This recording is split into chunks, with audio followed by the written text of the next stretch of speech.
রচনাকৃত এই সুরঞ্জিত সেন গুপ্তের মতো কোন কাফের রচনাকৃত আইন কানুন মুসলমানদের গায়ে চাপিয়ে দেওয়া যায় না। এই জন্য মুফতি আমিনী রহমতুল্লাহি আলাইহি বলেছিলেন, যেই সংবিধান কোরআনের বিরোধী হয়, যেই সংবিধান আমার নবীর বিরোধী হয়, যেই সংবিধান ইসলামী শরীয়তের বিরোধী হয়, আমরা এই সংবিধান মানা তো দূরের কথা, এই সংবিধানকে লাথি দিয়ে আমরা দরকার হয় ডাস্টবিনে ফেলে দিব। কোরআন সুন্নাহ বিরোধী কোনো সংবিধান বাংলাদেশে আর আমরা নতুন বাংলাদেশে মানতে চাই না। কারা কারা প্রস্তুত আছেন? আমরা ইসলামী শরিয়া চাই, ঠিক কিনা জোরে বলেন? আমরা ইসলামী শরিয়ার শাসন চাই, আমরা সুন্নত নববীর শাসন চাই, আমরা ইনসাফ ভিত্তিক সমাজ চাই, আমরা সুশাসন ভিত্তিক রাষ্ট্র চাই। এটাই আমাদের দাবি। ইসলাম শুধুমাত্র নামাজ কালামের নাম নয়, এটা পরিপূর্ণ একটা সুস্পষ্ট জীবন ব্যবস্থা নবীজি দিয়ে গেছেন, ঠিক কিনা জোরে বলেন? আল্লাহ রাসূল সাল্লাল্লাহু আলাইহি ওয়াসাল্লামের রাষ্ট্র পরিচালনার পদ্ধতি কি ছিল? নবীজি যখন 622 খ্রিস্টাব্দে মদিনায় গিয়েছেন, মদিনায় তৎকালীন সময়ে পাওয়ারফুল কয়েকটা গোত্র ছিল, বিশেষ করে মদিনার ইয়াসরিবের সমস্ত লোকাল অ্যাডমিনিস্ট্রেশন যেটা ছিল এটা পুরোটা ছিল ইহুদিদের আন্ডারে। আউস আর খাজরাজ, বিশেষ করে ইহুদিদের গোত্র বনু কাইনুকা, বনু কোরাইজা, এই সমস্ত সম্প্রদায়গুলো ইহুদিরা সেখানে বাস করতেন। পুরো মদিনার প্রশাসনিক যে ক্ষমতাটা পুরাটা ছিল ইহুদিদের হাতে। আল্লাহ রসুল কেবলমাত্র হিজরত করে গেছেন, ওখানে গিয়ে কি তাদের সাথে মারামারি করবে? নবীজি শান্তি চুক্তি করলেন, শান্তি চুক্তি 47 ধারার একটা শান্তি চুক্তি সম্পাদন করলেন তৎকালীন সময়ের। শুনুন, খুব খেয়াল করুন, আমাদেরকে যারা আশ্চর্যের ব্যাপার হলো, আজকে মসজিদগুলোর মধ্যে রাজনীতির কথা বলা যায় না। আজকে মসজিদগুলোর মধ্যে মানে সৎ কাজের আদেশ, অসৎ কাজের নিষেধ, এই কথাগুলো বলা যায় না।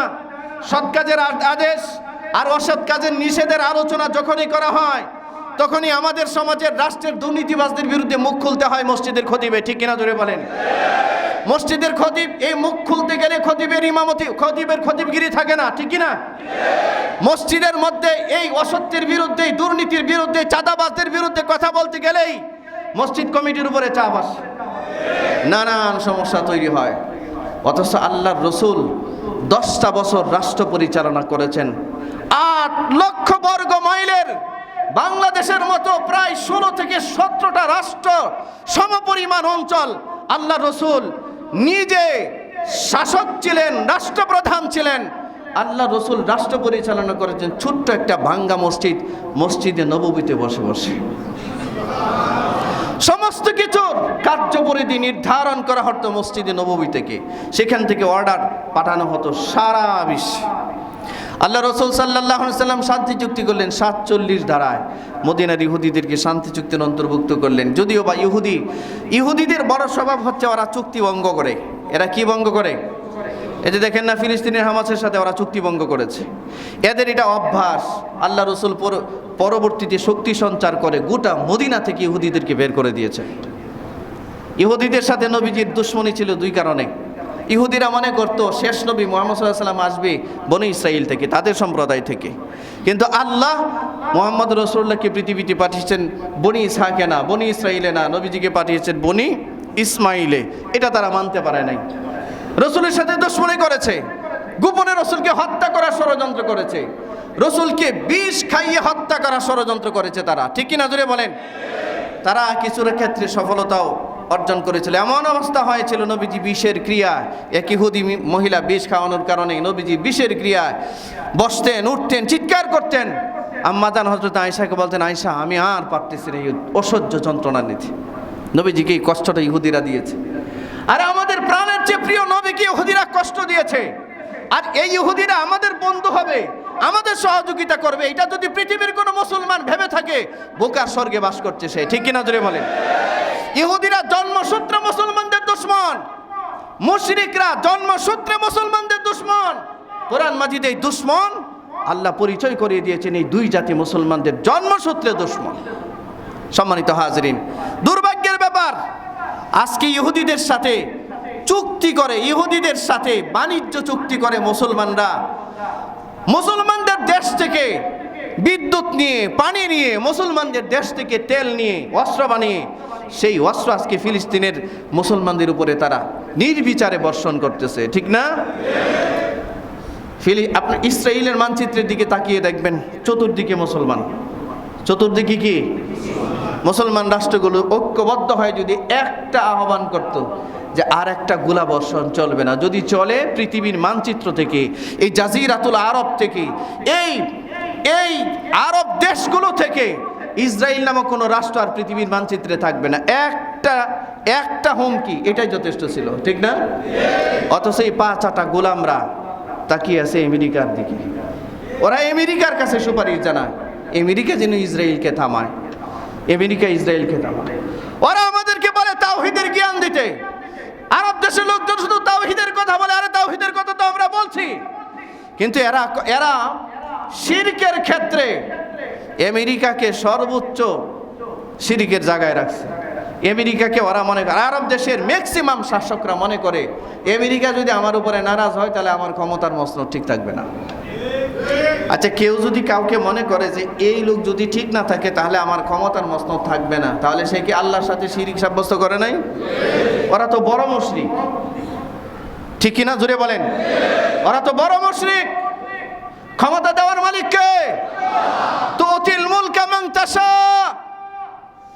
রাজত্ব দেওয়ার মালিক আল্লাহ, রাজত্ব নেওয়ার মালিক, ইজ্জত দেওয়ার মালিক, বেইজ্জতি করবার মালিক মুহাম্মদুর রাসূলুল্লাহ সাল্লাল্লাহু আলাইহি সাল্লাম শুধু নবী ছিলেন না, তিনি রাষ্ট্রপ্রধানও ছিলেন, তিনি চিফ জাস্টিস ছিলেন, তিনি সমাজের সর্বোচ্চ পর্যায়ে বাস করতেন। আল্লাহ রাসূল সাল্লাল্লাহু আলাইহি ওয়াসাল্লাম পারস্য সম্রাটকে চ্যালেঞ্জ করলেন, রোমান সম্রাটকে চ্যালেঞ্জ করলেন, হাফসার সম্রাটকে চ্যালেঞ্জ করলেন আল্লাহ রাসূল সাল্লাল্লাহু আলাইহি ওয়াসাল্লাম, অথচ ছোট্ট একটা মসজিদে বসে। আমাদের এই পরিকল্পনা কেউ করতে পারে না। নবীজি সাল্লাল্লাহু আলাইহি ওয়াসাল্লাম রাষ্ট্র পরিচালনার দায়িত্বে আসলেন। কেমন সাম্য, কেমন সামাজিকতা, কি সুন্দর এক ইনসাফ ভিত্তিক সমাজ ব্যবস্থা কায়েম হয়েছিল। হাজরে মাউত থেকে নিয়ে সানা পর্যন্ত একজন যুবতী কোনো নিরাপত্তা ছাড়া নিজের মাথা এক টুকরি স্বর্ণ নিয়েও যদি এই বিশাল অঞ্চল একা পাড়ি দিত, তার স্বর্ণ চুরি তো দূরের কথা, তার দিকে কুদৃষ্টিতে কেউ তাকানো তো দূরের কথা, তার আশপাশে কেউ যেতে সাহস পেত না। এই ছিল নবীজির শাসন ব্যবস্থা। আর আমাদের সমাজের শাসন ব্যবস্থা এই আইন, সেই আইন, সেই আইন, হাজারো রকম আইন। যারা আইন করে, আইন প্রণেতা যারা, ওরাই দর্শনের সাথে জড়িত। জোরে বলেন, আওয়াজটা জোরে দেন, ঠিক কিনা? জোরে বলেন। যারা আইন প্রণয়ন করে তারাই ধর্ষণের সাথে জড়িত। বাংলাদেশের 300-350 সংসদ সদস্য এই পর্যন্ত যারা দেশ স্বাধীন করে এসেছে, দেশটা পরিচালনা করে এসেছে, আমাদের দেশের বিগত সংসদ সদস্যগুলো যারা হয়েছিল, যেই দল থেকে হয়েছিল, এরকম কয়টা সংসদ সদস্য আছে যে নিজের বুকে হাত দিয়ে কোরআন মাজিদ নিয়ে বলতে পারবে যে আমার চরিত্রটা ঠিক ছিল, আমি কোনো ধর্ষণের সাথে জড়িত না, আমি কোনো চুরির সাথে জড়িত না, আমি কোনো দুর্নীতির সাথে জড়িত না, আমি কোনো বাটপারির সাথে, মিথ্যার সাথে জড়িত না? এরকম কয়জন সংসদ সদস্য পাওয়া যাবে? গণে পাওয়া যাবে তো? পাওয়া যাবে না, মুশকিল। তার মানে সংসদ সদস্য হিসেবে আমরা কাদেরকে নির্বাচিত করতেছি? যার চরিত্র নাই, দুর্নীতিবাজ, চোর, জিনাকুর, বেবিচারী, মিথ্যাবাদী। এইরকম মিথ্যাবাদীকে যদি আপনি আপনার আইন প্রণেতা বানান, সে কি আপনার জন্য কখনো কল্যাণকর কোনো আইন প্রণয়ন করতে পারে? জোরে বলেন না কেন? এটা কি হবে তার দ্বারা? কোনোদিনও হবে না। সম্মানিত হাজরিন, আল্লাহ রাসূল সাল্লাল্লাহু আলাইহি সাল্লাম একটা মজলিসে শুরা করলেন, পরামর্শ কমিটি করলেন। সবচেয়ে বিশ্বস্ত সাহাবীদেরকে, মন্ত্রী পরিষদ যেটাকে বলে আর কি, ক্যাবিনেট, মজলিসে শুরা, ক্যাবিনেট যেটা, এই মন্ত্রী পরিষদে বিশ্বস্ত কয়েকজন সাহাবীকে রাখলেন। নবীজি সব নিজের থেকে করতেন না, এই সাহাবীদের পরামর্শের মাধ্যমে করতেন। আল্লাহ রাসূল সাল্লাল্লাহু আলাইহি ওয়াসাল্লাম রাষ্ট্রপ্রধান হিসেবে রাসূলুল্লাহ সাল্লাল্লাহু আলাইহি সাল্লাম বিদায় হজ্জের ভাষণে বলেছেন, সুস্পষ্ট নির্দেশনা দিয়েছেন, বলছেন শোনো, কোন আরবীর উপরে কোন আজমির অর্থাৎ অনারবীর কোনো প্রাধান্য নাই, কোন অনারবীর উপর অর্থাৎ কোন আজমির উপর কোন আরবীর প্রাধান্য নাই। যে কোনো মানুষ আমার ভাষায় জন্ম হয়েছে, আমার দেশে জন্ম হয়েছে, এই জন্য অনারবি যারা আছে তাদের উপরে সে প্রাধান্য পাবে, এমন কোনো ব্যবস্থাপনা আমার ধর্মে নাই। সুবহানাল্লাহ বললেন না? যে আমাদের সমাজে এই বৈষম্য নাই, বড় লোক ছোট লোকরে দেখতেই পারে না, শ্রমিকৃত মানুষই মনে করে না। কথা বলেন না কেন?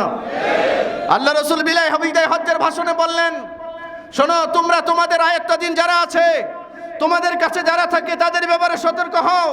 তোমরা যা খাও, তোমাদের চাকর বাকরদেরকে তা খাওয়াও, তোমাদের দাস দাসীদেরকে তা খাওয়াও। তোমরা যা পড়ো, তোমরা তোমাদের চাকর চাকরানীদেরকে তা পড়াও। তোমরা যা দেখো, যেভাবে চলো, এভাবে তাদেরকে চলবার ব্যবস্থা করে দাও। আর সাবধান, মনে রাখবা, কোনো শ্রমিকের শ্রম দেওয়ার পরে তার শরীরের ঘাম শুকাবার আগে তার পারিশ্রমিক পৌঁছিয়ে দাও। আল্লাহু আকবার বলুন। এই হলো নবীজির রাষ্ট্র পরিচালনার মেসেজ গোটা পৃথিবীতে। আজকের সমাজে শ্রমিকের শ্রম মেরে দেওয়ার মানুষের অভাব নাই। কথা বলেন না কেন? হাজার হাজার গার্মেন্টস কর্মী আছে যে শ্রমিকের শ্রম মেরে দিয়েছে, বেতন দেয় নাই। ঠিক কিনা জোরে বলেন? বেতন দেয় নাই, রাষ্ট্র বেতন দেয় না, শ্রমিকের শ্রম মেরে দিয়েছে। আমরা অনেকে শ্রমিকের শ্রম মেরে দিই। কোথায়? নবীর আদর্শের সাথে আমাদের আদর্শ যায়? নবীজি কি বললেন আর আমরা কি করতেছি? আল্লাহ রাসূল সাল্লাল্লাহু আলাইহি সাল্লাম, অনেক লম্বা আলোচনার সময় তো অনেক আগে শেষ হয়ে যায়, এই অল্প সময়ে বলা যায় না। ছোট্ট একটা কথা বলে শেষ করে দিচ্ছি আজকের আলোচনা। আল্লাহ রাসূল সাল্লাল্লাহু আলাইহি সাল্লামের কাছে